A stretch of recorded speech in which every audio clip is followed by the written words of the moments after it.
Roland Waters sat at the bar, nursing his rum and coke, patiently waiting for a message to come across his phone. As he sipped his drink, he thought about the events that led him to this point in his life. Born 36 years ago in Anchorage, Alaska, he married Linda, his high school sweetheart, right after graduation. He went to work on the Trans-Alaska Pipeline and spent several weeks at a time going from Prudhoe Bay to Valdez, fixing various problems as they arose.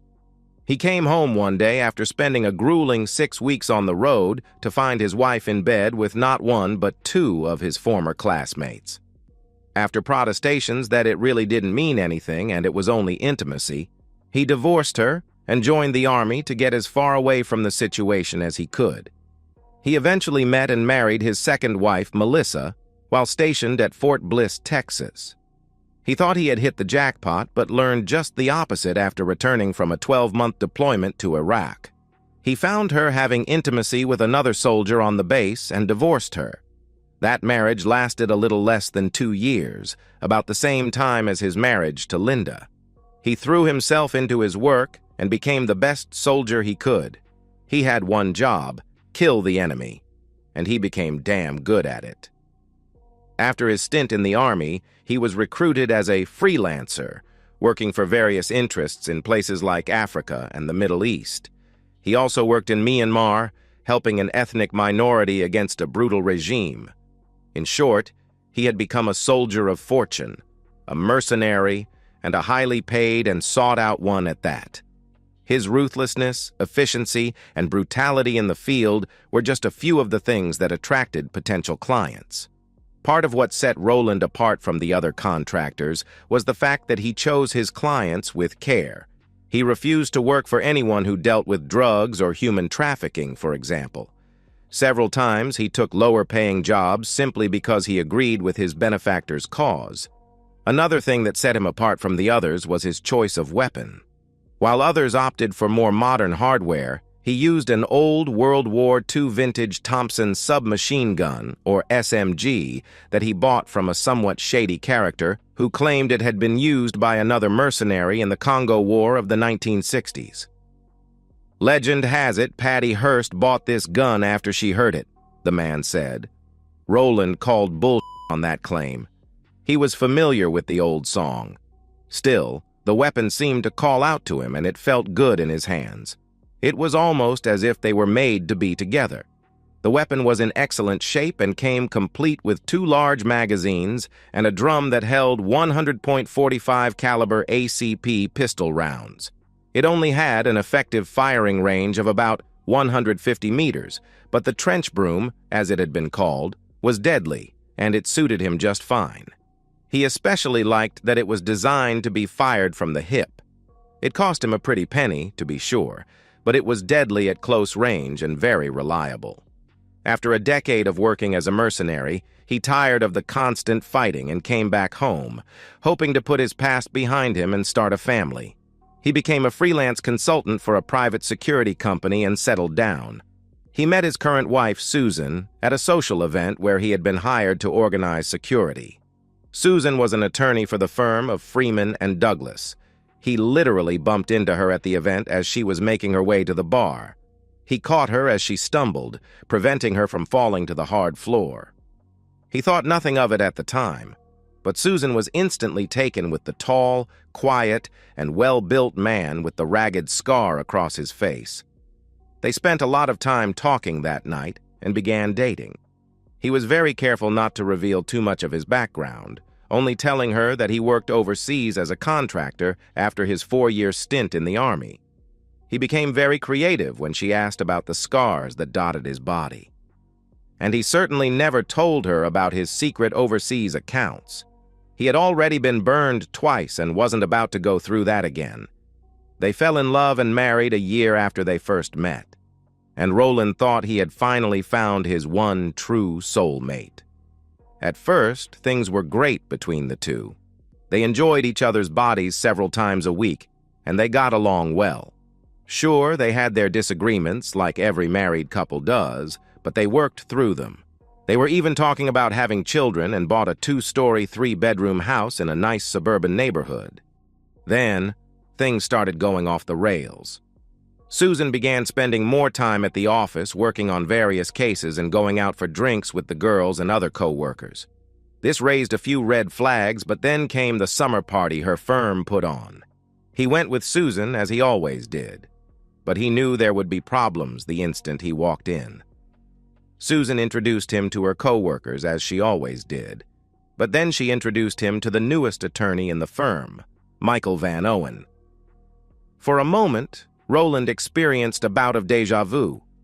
He hoped this wasn't the same Van Owen he knew from Africa. But as he looked at the tall man with the chiseled face, his hopes were dashed. It was the same man, a man who once recruited him and fought with him, but became a turncoat after being offered more money, allegedly from a federal agency. Granted, that was several years ago, but Roland was not a man known for being very forgiving, and he never forgot a face. Roland came face to face with the man who once tried to kill him. Van Owen extended his hand, a smirk on his face, but Roland simply walked away. Susan ran after him, calling to him. "Roland, sweetie, what's wrong? Why were you so rude to Mike?" Roland couldn't tell Susan the whole story without revealing his true past. "I don't trust that man. Something about him bothers me. I'm sorry. I really can't explain." "Well, you're just going to have to get over it. Mike and I are working on several projects now, and we'll be spending a lot of time together. Now get it together and come join us at the table." "You're working with him?" Roland asked. Susan nodded her head. "Yes, we are. Come on, we need to get back to the party." Susan grabbed his hand and led him back to their table. He held her back for a moment. "I'm letting you know, Susan. You need to be careful of him," he said. "Don't worry, I'll be careful. Now come on, you're embarrassing me." He let her lead him back to the table where they sat down. Van Owen sat across from them, eyeing Roland carefully. Maybe, Roland thought, he was worried that he might get outed. Susan went to another table to speak with some of her colleagues. Van Owen leaned over the table and looked Roland in the eye. "I hope you understand that what happened in Africa wasn't personal. It was just business. But now that I know Susan is your wife, it just became personal. Know this, I intend to do everything I can to take her from you.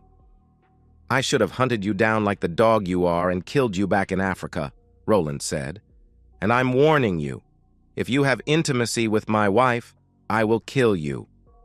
Van Owen laughed. "You're such a clueless romantic, Roland. You always were. I've already tasted your wife, and I intend to have her brains out right in front of you before it's over. Then I'll finish the contract on you. I'll bet she doesn't know about your past, does she? Who knows? Maybe I'll fill her in, but I'll call a truce for tonight, for old time's sake. I'm warning you, Van Owen, this won't end well for you. Let it go. Leave Susan out of it." Van Owen smiled, but it wasn't a friendly smile. Susan came back to their table and looked at the two men. "I see you two are getting to know each other," she said. "Yes, we know exactly where we stand, don't we, Roland?" Van Owen asked. "Yes," Roland said in a neutral tone of voice. Susan looked back and forth between them, wondering what was going on between the two men. She also wondered if Mike had told Roland about their affair. She knew Roland wouldn't tolerate her infidelity, especially after what his previous wives had done to him.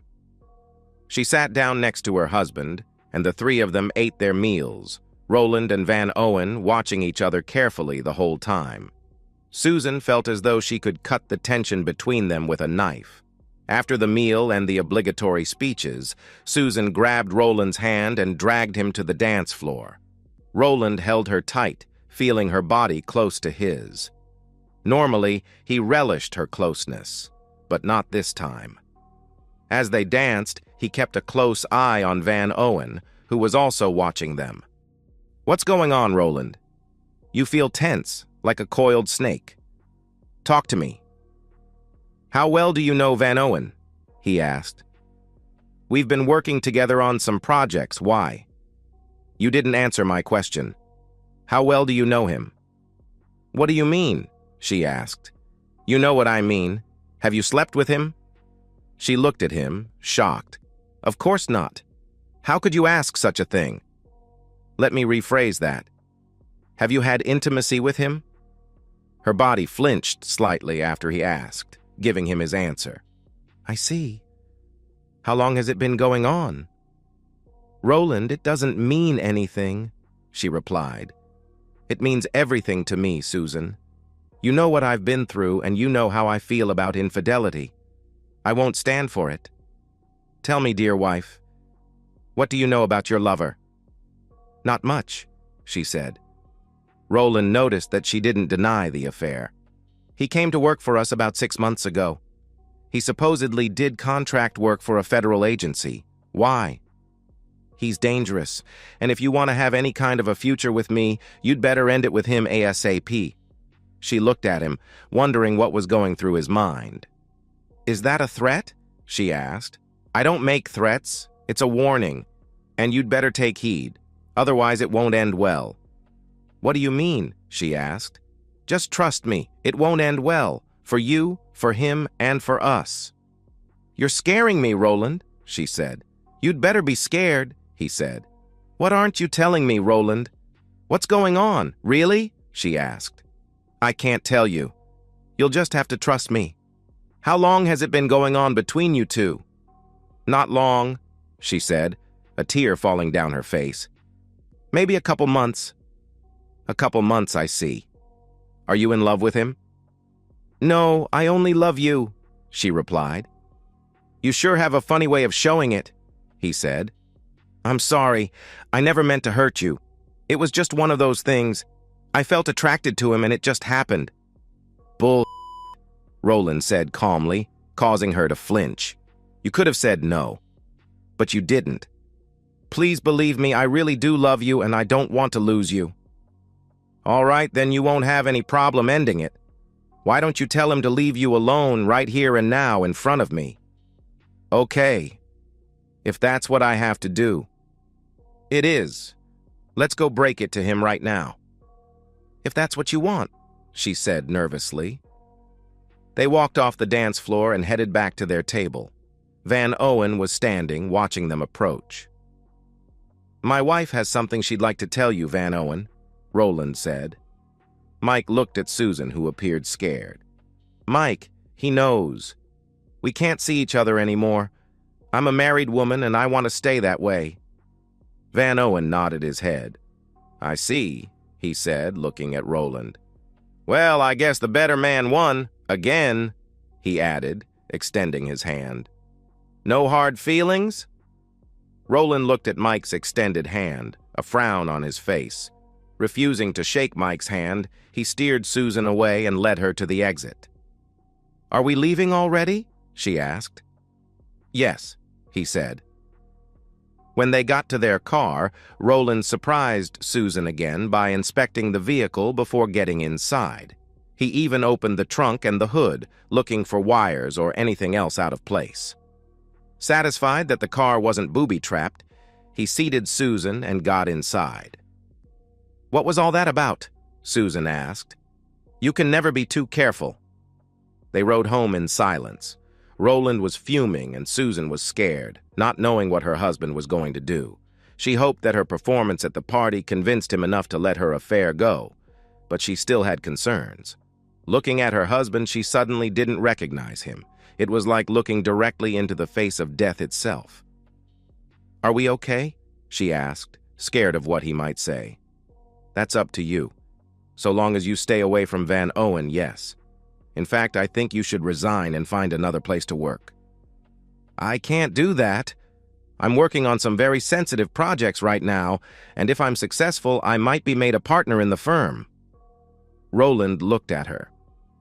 So you're telling me your job is more important than our marriage? No, it's just that I'm at a crucial point in my career and I can't afford to screw it up right now. You've already screwed up our marriage. My gut tells me I should kick your back to the curb, and I still might. If I find out that you're still screwing Van Owen, it's over. Understand? She nodded her head. I understand, but you need to tell me what's going on between you two. I already told you I can't reveal that. Let's just say we've dealt with each other before and leave it at that, okay? Susan nodded her head, but decided to confront Mike. Roland decided at that moment he would try to patch things up with Susan, but it would be a trust but verify situation. The first chance he got, he contacted an old friend who specialized in surveillance work. Bill Matthews had gotten in trouble with the law as a child, but those who knew him simply said he was an excitable boy. Bill wasn't quite as proficient with firearms as the others on his team, but he was the best reconnaissance and surveillance man Roland had ever met. He was also a good planner and could assess a situation within seconds. Roland often said he trusted Bill's guesses more than other people's so-called facts. "What? Van Owen's alive? Are you sure about that?" "Oh, yeah. And he's been screwing my wife. That son of a blip. What do you need from me? Whatever it is, I'll do it. Right now, I need surveillance, audio, video, the works. How much will you charge me for that?" "Hey, I owe you my life several times over. Consider it a favor." "Thanks, I appreciate that, but at least let me cover your expenses." "Buy me a beer when it's over, okay?" Bill replied. "Consider it done, my friend." "So what do you intend to do with them if they're still, involved?" Bill asked. "We'll cross that bridge when we come to it." It didn't take very long for Roland to get the evidence he needed.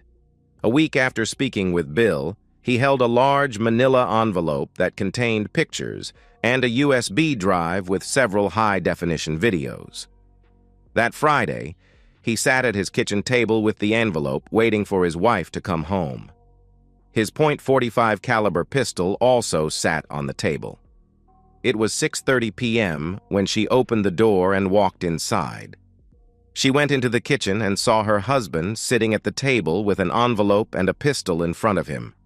She instinctively knew that she had been caught.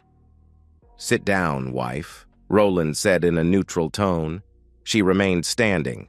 "I said sit down," he thundered. She meekly pulled out a chair and sat down. "So you caught me," she said. Roland slowly nodded his head. "Do I need to show you the pictures? What about the video?" Her eyes opened wide.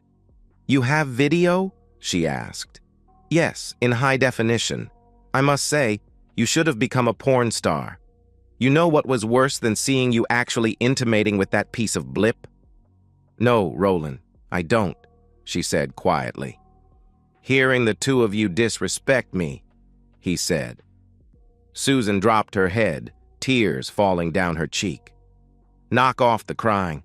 You made me a promise and then you broke it. How could you do that to us? Have I been that bad a husband to you? Have I ever abused you or treated you badly?" "What do you think?" he asked rhetorically.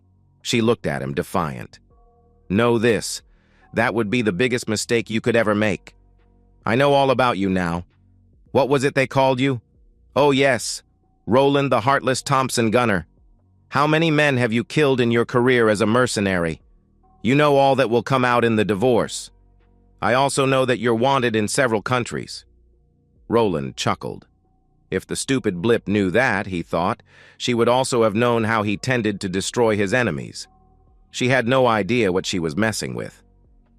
First of all, that old name was from some song back in the 70s. It was headless, not heartless.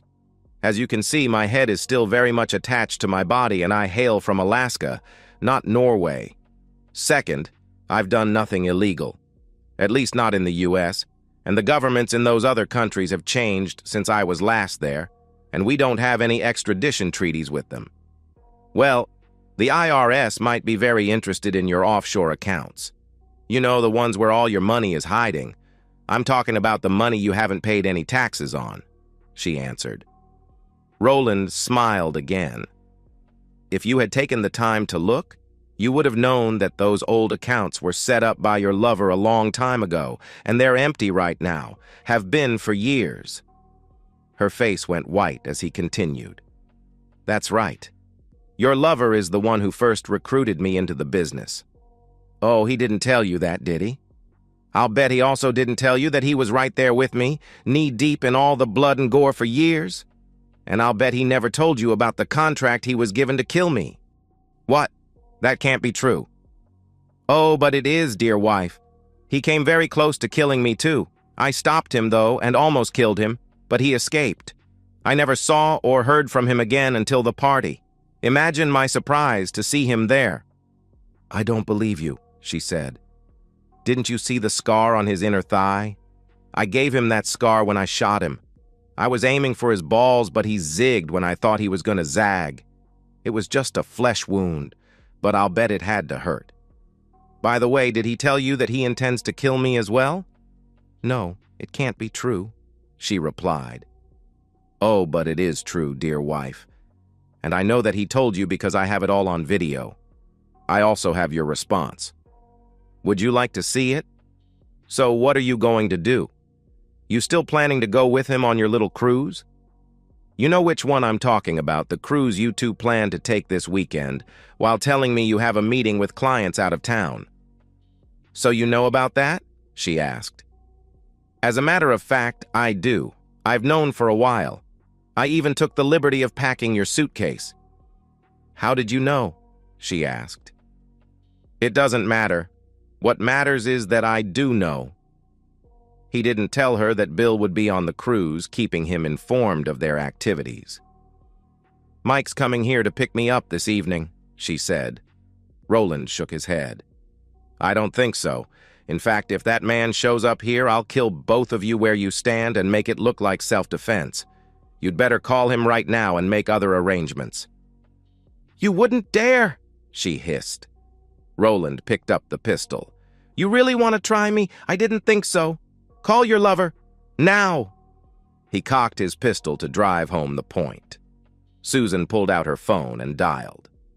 "Put it on speakerphone," Roland commanded. She obeyed, and soon they both heard Mike pick up the phone. "Hey, baby, you ready for me to come pick you up?" "No, sweetie.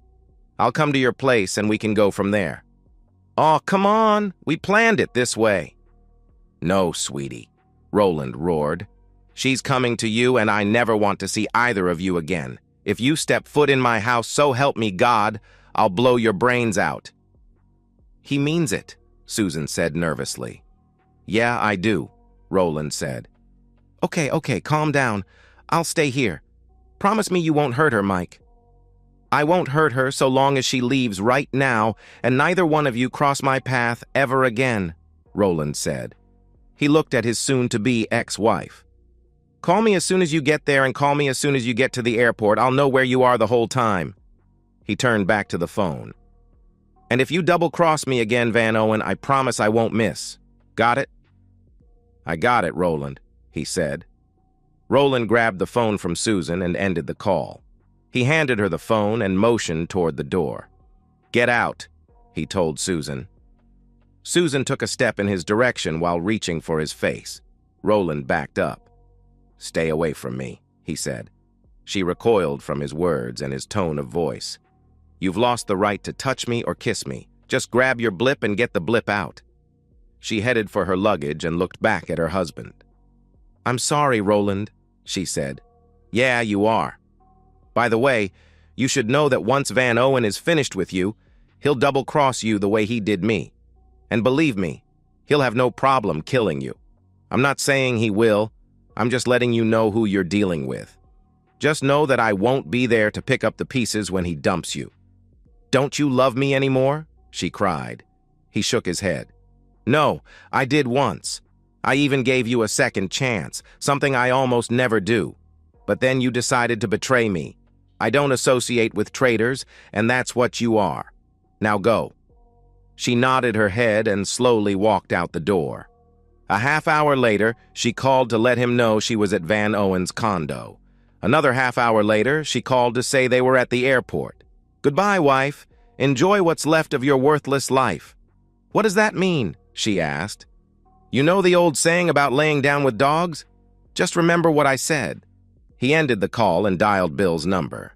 "They're at the airport," he said when Bill answered. "Got 'em. I'll be in touch." Over the next day or so, Roland got regular updates about Van Owen and his wife.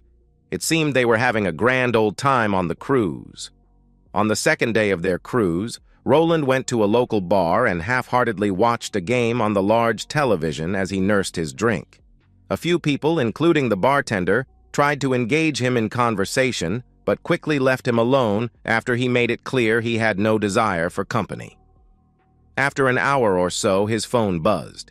He looked and saw it was a call from Bill. He answered and spoke to his friend. "What's up?" he asked. "Boss, your wife is in danger," Bill said. "What's going on?" he asked. "Just as you predicted. I overheard Van Owen talking with some guerrillas. He's taking her to an island now and I'm following in another boat. He intends to hand her over to them as a sex slave." "Do you know where they're going?" Roland asked. "Boss, there are only 700 islands in the Bahamas. But Van Owen let the cat out of the bag when he was talking to the guerrillas." "When is this handoff supposed to take place?" Roland asked. "From what I heard, in about 12 hours. There's just enough time for you to get here if you want to extract her." Roland hated what his wife did, but he couldn't live with himself if he let her get put into that situation, or worse yet, dead. There was no other choice. Van Owen had to die, and he would deal with Susan's betrayal later. "Text me the coordinates and line up transportation," Roland said. "Already done, boss. Details are on the way to you now." Roland smiled. That was one of the things he appreciated about Bill. Not only was he loyal, he knew how to plan ahead. "Thanks, Bill. I'll see you soon." "I'll be here," Bill said, ending the call. Roland put his phone away, paid his tab, and headed home. Once there, he went to the attic, where he kept his gear. He unlocked the large chest and opened it. There it was, his Thompson gun, covered and oiled, waiting for his touch. He picked it up and inspected it.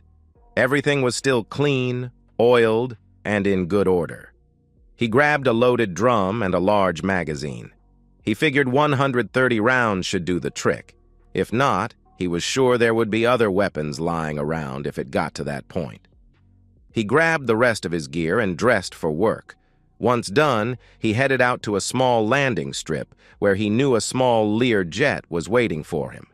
He spoke with the pilot for a minute and gave him the coordinates Bill texted him along with an envelope of cash. A few minutes later, the plane was airborne. Roland examined the map Bill sent him and got a lay of the land.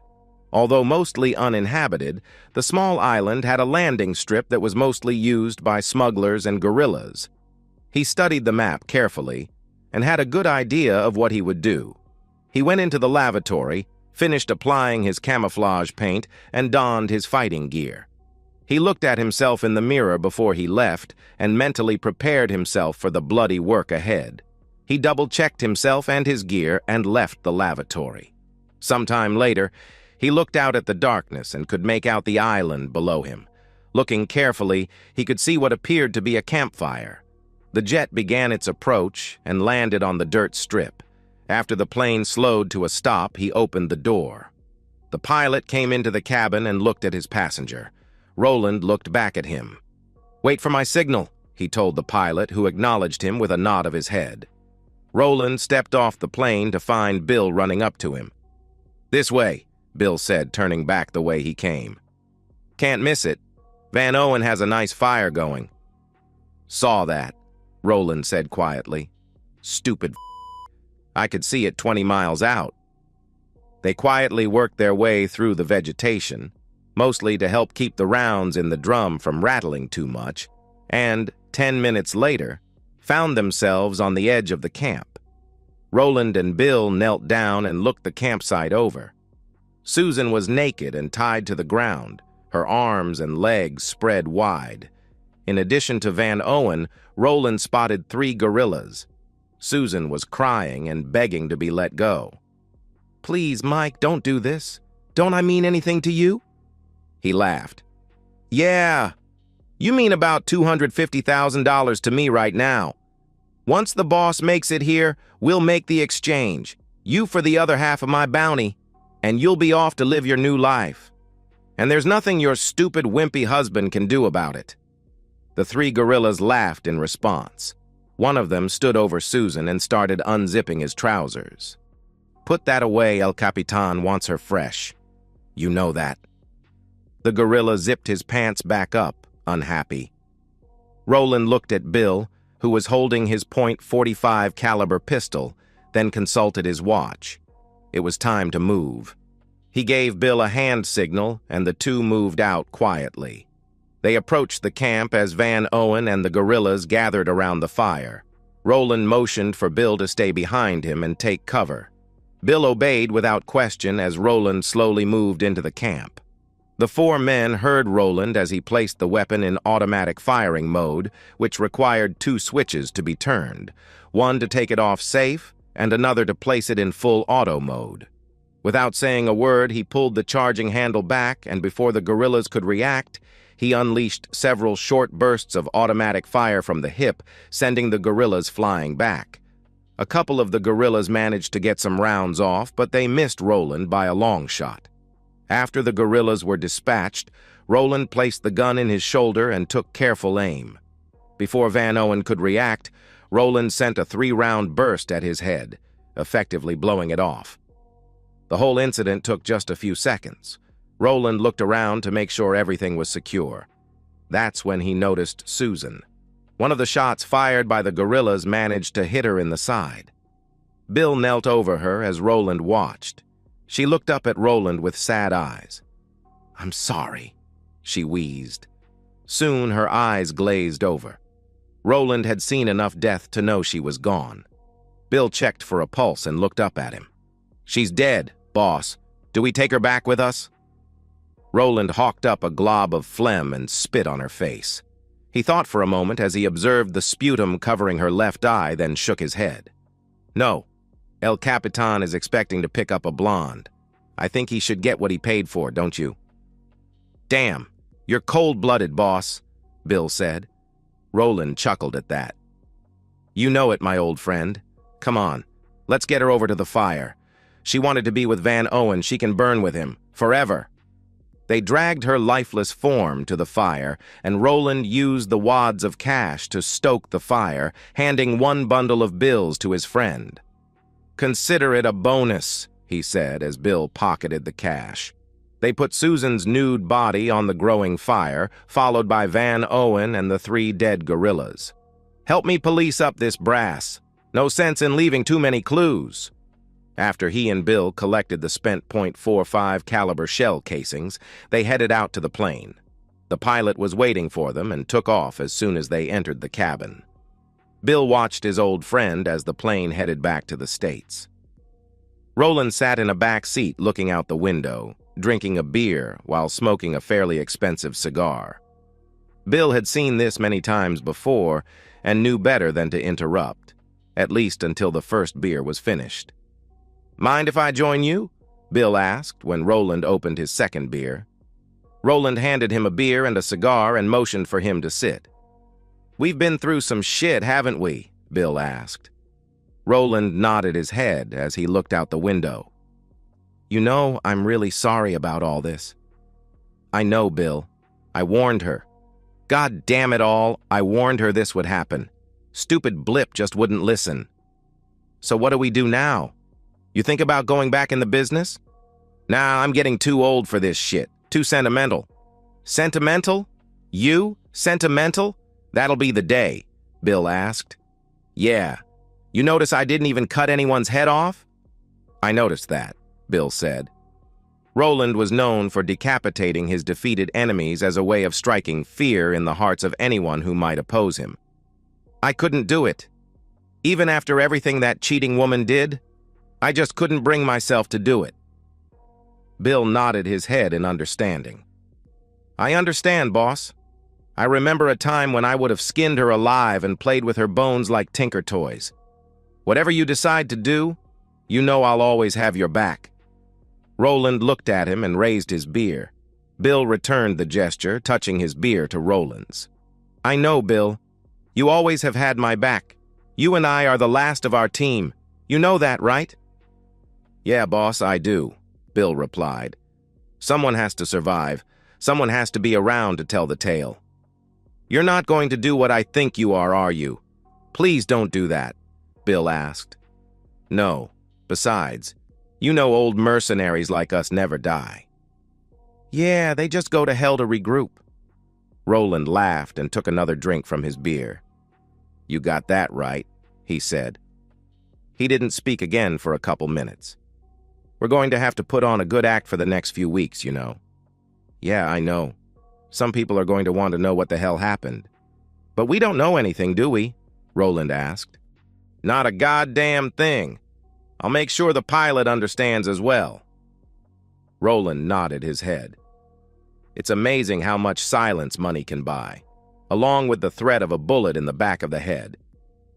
After the plane landed, Roland gave the pilot another envelope of cash, and Bill stayed behind to ensure the pilot's continued silence. Roland drove home, cleaned up, and put his gear away, hoping he would never have to use it again. Exhausted, he finally fell asleep in the bed he once shared with Susan. Roland went about his business as normal, putting Susan behind him as much as possible. When the ship reported that she was not on board, he filed a missing persons report and put on a good act for the officers who eventually questioned him. They accepted his story and left, wishing him good luck.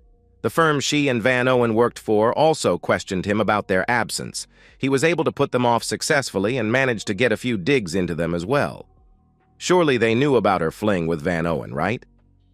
He waited patiently, and 1 year after Susan left for her cruise, he filed for divorce on the grounds of abandonment. 60 days later, the divorce was final, and Roland was a free man. Still stinging from her actions, however, Roland refused to consider another exclusive relationship with a woman. Things went on as normal for Roland until a week before Christmas, when he heard a knock on his door. He looked through the peephole and saw 2 men in dark suits and glasses. Feds, he thought. He opened the door, and one pulled out a set of credentials. Roland Waters? The man asked. Yes? Special Agent Smith, this is Agent Jones, FBI. Can we come in and talk for a moment? Sure, Roland said, letting the 2 men inside. They looked around the house as they came in. Please have a seat. May I get you something to drink? Thanks, but that won't be necessary, Smith said, taking a seat in Roland's favorite recliner. What can I do for you, gentlemen? Roland asked. Have you ever been to the Bahamas? Smith asked. Roland shook his head. No. Why? What about your wife? He asked. Ex-wife. She left me over a year ago with her lover, and I have no idea where they went. Would that be one Michael Van Owen? Smith asked. Yes, Roland said. We received a tip from Bahamian authorities who found their remains on one of their islands. They've been identified as being your ex-wife and Mr. Van Owen. Yes. You wouldn't know anything about that, would you, Mr. Waters? No. Nothing. Why? Just wrapping up some loose ends, that's all. We've had Van Owen on our radar for a while. Then he suddenly disappeared. It seems he was involved in human trafficking while pretending to be an upright citizen. From what we could tell, it looks like he may have had a disagreement with one of his business associates. Disagreement? What kind of disagreement?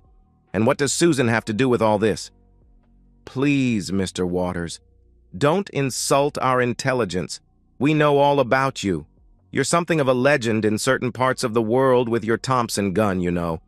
Personally, I can't imagine why anyone would want to carry a noisy old relic like that, but I guess to each his own.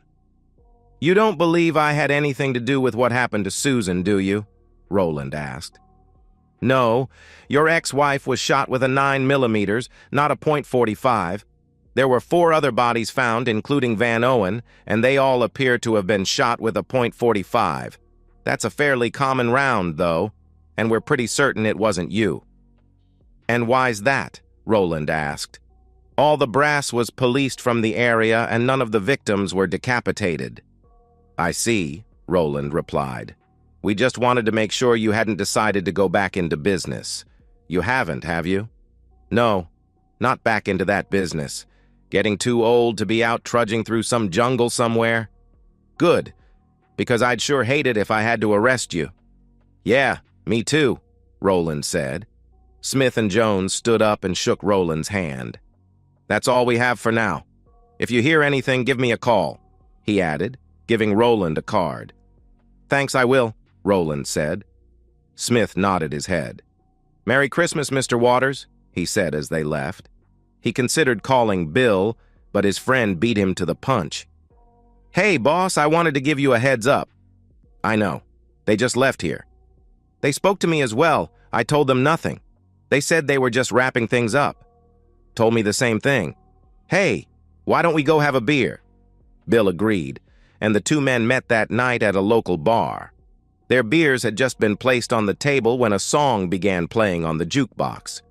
Roland was a warrior from the land of the midnight sun, with a Thompson gun for hire, fighting to be done. "Merry Christmas," Roland said as song he hated so much played on. "Merry Christmas, boss," Bill said, lifting his beer. Roland looked around the bar, wondering if he could see who played the song. In one corner sat two men in dark suits. One of them smiled a crooked smile as he raised a beer in his direction. Agent Smith.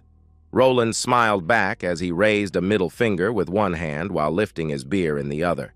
Smith laughed and drank his beer. When Smith and Jones finished their beer, they came to Roland's table. "Well, well, the last two surviving members of Strike Force Charlie having a beer together. That is what you used to call yourself back in the day, wasn't it?" he asked.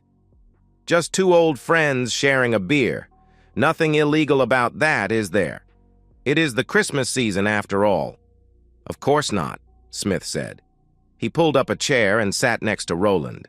He pointed to a very attractive waitress wearing a short skirt.